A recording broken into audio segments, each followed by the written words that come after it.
આપ્યું છે, આ બધું સરકાર આપ્યું હોય અને એને કેવાયસી કરવાની, આધાર કાર્ડ લિંક કરવાની સી જરૂર છે? પરંતુ સૌને હું કહેવા માંગુ છું, આપણા નિયામક સાહેબ અત્યારે કહેતા હતા કે નવા જે સર્વે અત્યારે નવું થઈ રહ્યું છે, જે લાભાર્થીઓ આપણા બાકી રહી ગયા છે, સગાવાલા આપણા બાકી રહી ગયા છે, જેઓને લાભ આપવા માટે ધરતી આંબા જન ઉત્કર્ષ યોજનામાં પણ આપણા નિયામક શ્રીએ એમાં સામેલ કરી લીધું. ત્યારે અત્યારે ઓનલાઈન ચાલી રહ્યું છે, ત્યારે આપણે બધા સૌ જાણીએ છીએ કે અન્ય પાર્ટીના લોકો સાથે આપણે સંકળાઈને આપણે આધાર કાર્ડ લિંક કર્યું નથી, રેશન કાર્ડ કેવાયસી કર્યું નથી, જોબ કાર્ડ આપણે કઢાવ્યું નથી. તો એ બધી વ્યવસ્થા તો સાહેબ કરવાના જ. પરંતુ હું કહેવા માંગુ છું, જેમ આપણે બંદૂકનું લાયસન્સ લઈએ અને એ બંદૂકનું લાયસન્સને રિન્યુ કરવા માટે જવું પડે, એનો સમય થાય ત્યારે, અને જો રિન્યુ ના કરાય તો આપણા પૈસાથી બંદૂક લીધી હોય પરંતુ લાયસન્સ રદ થાય, લાયસન્સ રદ થાય એટલે બંદૂક પોલીસ સ્ટેશનમાં જમા કરાવીએ પડે. અત્યારે હવે પરિસ્થિતિ આપણી એવી જ આવી કે આપણે અન્ય કોઈ પાર્ટીના આગેવાનોની વાતોમાં આવી ગયા. એ વાતોમાં આવવાના કારણે આપણું આધાર કાર્ડ લિંક નથી કરાયું. હવે જ્યારે સર્વે કરવા માટે તલાટી કમ મંત્રી શ્રી ગ્રામ સ્વરોજગાર આ તમારી પાસે આવશે ત્યારે પહેલું તો તમારું આધાર કાર્ડ, જોબ કાર્ડ આ માંગશે, ત્યારે ફરીથી તમારે આધાર કાર્ડ લિંક કરવું પડશે. એટલે આપણે સરકારની વ્યવસ્થા સાથે રહીને આપણા લાભાર્થીઓને લાભ મળે, આપણો વિસ્તાર સમૃદ્ધ બને, એવા આપણે પ્રયત્નો સરકાર સાથે રહીને જ કરવા પડે. ધારાસભ્ય તરીકે મારે પણ નરેન્દ્રભાઈ મોદી સાહેબની જે સ્ટ્રેટેજી આપી હોય, જે માર્ગદર્શન હોય, જે પ્રક્રિયા હોય, એ પ્રક્રિયામાં રહીને જ મારા વિસ્તારના આદિવાસી ભાઈઓને પ્રધાનમંત્રી આવાસ યોજનાનો લાભ દેવાનો છે.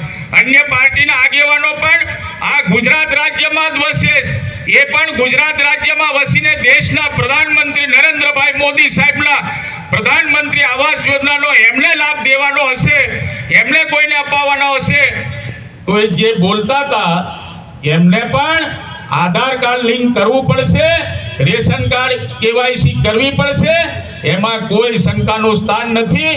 એટલા માટે સૌને મેં વિનંતી કરું, આપણે બધા સાથે મળીને સરકારની સિસ્ટમ સાથે, સરકારના માર્ગદર્શન સાથે જોડાઈને આપણે સૌ બધા સરકાર સાથે રહીને આપણે લાભાર્થીઓને લાભ અપાવીએ, એવી સૌને મારી વિનંતી છે.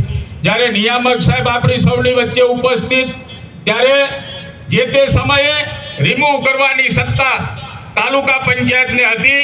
ત્યારે મારું પોતાનું જોબ કાર્ડ હોય, એ જોબ કાર્ડ અન્ય કોઈના આધાર કાર્ડ સાથે લિંક હોવાના કારણે ક્યાંક જે તે સમયે થોડી ઘણી ગરબડ પણ થઈ, કારણ કે બેંક આધારિત અને પોસ્ટ આધારિત પેમેન્ટ થવાના કારણે ક્યાંક વ્યવસ્થાઓ ખોરવાઈ હતી. એના કારણે દેશના પ્રધાનમંત્રી નરેન્દ્રભાઈ મોદી સાહેબે જેમ MBBS ડોક્ટર બનવા માટે ખાલી પુસ્તકનું જ્ઞાન જરૂરી નથી, પ્રેક્ટિકલ જ્ઞાન પણ કોઈ માણસ ઉપર આપણે સર્જરી કરવી પડે, સર્જરી કર્યા પછી આપણને MBBS ડોક્ટર બનવાનું પ્રમાણપત્ર આપણને મળે.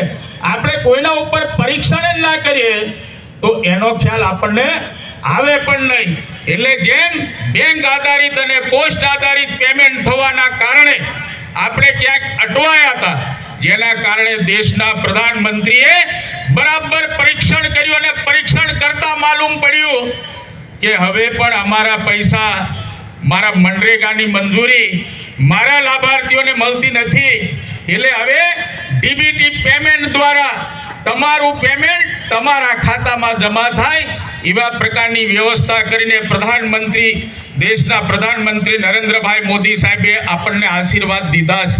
ત્યારે મારે સૌને કહેવું છે, જોબ કાર્ડ સાથે તમારું આધાર કાર્ડ અને બેંક એકાઉન્ટ તમે તૈયાર રાખજો. અમે કેળી ભગત સાહેબ સાથે, તાલુકા વિકાસ અધિકારી સાહેબ સાથે, કામ કરતા તાલુકાના કર્મચારી અધિકારીઓ સાથે, તાલુકા પંચાયતના પ્રમુખ શ્રી સાથે, તાલુકા પંચાયતના કારોબારી અધ્યક્ષ પિન્ટુભાઈ સાથે, અમારી પૂરી ભારતીય જનતા પાર્ટીની ટીમ સાથે અમે પણ અધિકારીઓ સાથે સહયોગ આપીને સંપૂર્ણ પ્રધાનમંત્રી આવાસ યોજનાનો લાભ બધા લાભાર્થીઓને મળી જાય એવા અમે પ્રયત્નો સાથે મળીને કરવાના છે. આ વિસ્તારની અંદર રોડ રસ્તાની વાત કરું, ત્યારે રોડ રસ્તા માટે અનેક લોકો અનેક વિસ્તારમાંથી આવીને નેતાઓ આપણને ગુમરાહ કરતા હોય, અન્ય પાર્ટીના પાર્ટીના લોકો આપણને ગુમરાહ કરતા હોય એવા પાર્ટીના આગેવાનોને હું કહેવા માંગુ છું કે 1947માં દેશ આઝાદ થયો. આઝાદ થયા પછી ગઈકાલે જ આપણે પ્રજાસત્તાક દિવસ ઉજવ્યો. દેશનું બંધારણ ઘડાયું ત્યારે દેશના ડોક્ટર બાબા સાહેબે બંધારણના ઘડવૈયા આપણને બંધારણમાં કીધું કે આદિવાસી વિસ્તારમાં છેવાડાના લોકોને રોડ રસ્તા મળવા જોઈએ, છેવાડાના લોકોને એકલવ્ય મોડેલ જેવી શાળાઓ મળવી જોઈએ. તો આપણે બધા સૌ જાણીએ ભૂતકાળોની સરકારમાં ગોજારિયા જેવા ગામમાં એકલવ્ય મોડેલ શાળાઓ નહોતી. અમારા પિન્ટુભાઈનું ગામ આમસોટાસ, ત્યાં અત્યારે એકલવ્ય મોડેલ શાળાનું નિર્માણ થયું. માન્ય સંસદ સભ્ય શ્રી જસુભાઈ રાઠવા ત્યાં જઈને ઉદ્ઘાટન કર્યું. એવી શાળાઓ નહોતી.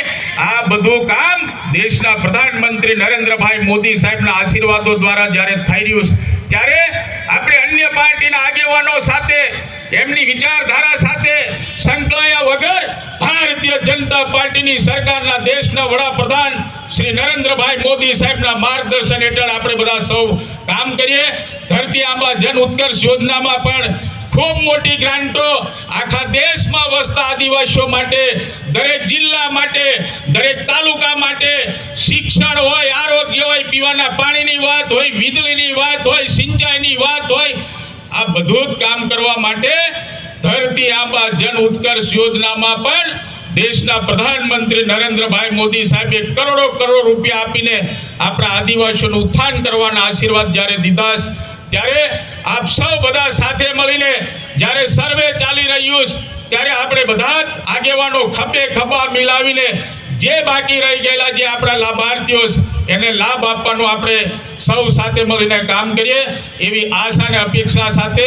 કારણ કે માન્ય આપણા સાંસદ સભ્ય શ્રી કવાંટમાં જ્યારે એમ તો બોલાયા હતા, અમે પાંડવડ ખાતે ખૂબ મોટું એમનું ભવ્ય સ્વાગત કર્યું, પરંતુ જીત્યા પછી જ્યારે સૌ પ્રથમવાર આટલી ખૂબ મોટી સંખ્યામાં જ્યારે ઉપસ્થિત થયા ત્યારે એમના મુખેથી પણ આપણે માર્ગદર્શન લેવાનું. ત્યારે વધુ ના કહેતા મારી વાતને વિરામ આપું છું. વંદે માતરમ. ભારત માતા કી જય. જય જય ગરવી ગુજરાત. જય જય ગરવી ગુજરાત. ખૂબ ખૂબ આભાર માનનીય